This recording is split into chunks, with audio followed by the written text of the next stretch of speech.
मातीची जागा आहे ते आम्हाला 13 शेल्टेल मिळाले होते आज आणि सगळे फिप्सन शेल्टेल आहेत आणि त्याच्यामध्ये छोटे मोठे सगळे प्रकारचे आम्हाला मिळाले. जेव्हा इन्शॉर्ट त्याची कॉलनीज या भागामध्ये होती काकूंनी आपल्याला फोन केला की बाबा एक असा साप निघालाय.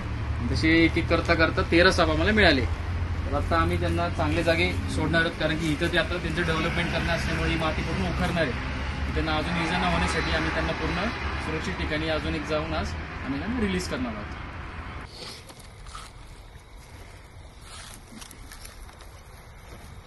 तर आता आपण आज सकाळी जे रेस्क्यू केले ते शेल्टेल 13 त्याला आज आपण नैसर्गिक आधी असं सोडण्यात आलेलं.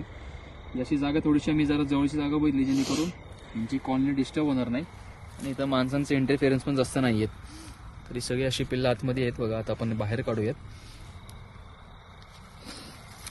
शेल्टेल रेस्क्यू केलेले सकाळचे आणि त्याला आता आपण सोडून देऊ.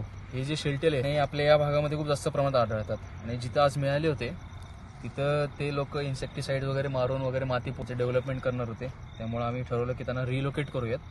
हे काही सगळे लहान नाही आहेत, याच्यामध्ये काही लहान आहेत काही मोठे आहेत सगळे प्रकारचे आहेत आणि एवढे शेल्टेल एका जागी आम्हाला पहिल्यांदा मिळालेले आहेत. हे शेल्टेल आपल्याला या भागामध्ये जास्त प्रमाणात आढळून येतात.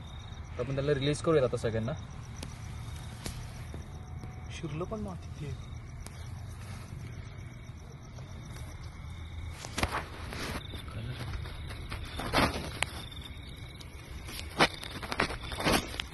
हे साप सगळे असे जमिनीखाली राहतात आणि मेजरली अर्थवर्म्स वगैरे युजली ते फीड करतात आणि पावसाळ्याच्या वेळेस हे जमिनीच्या वरती अर्थवर्म्स खाण्यासाठी वगैरे येतात.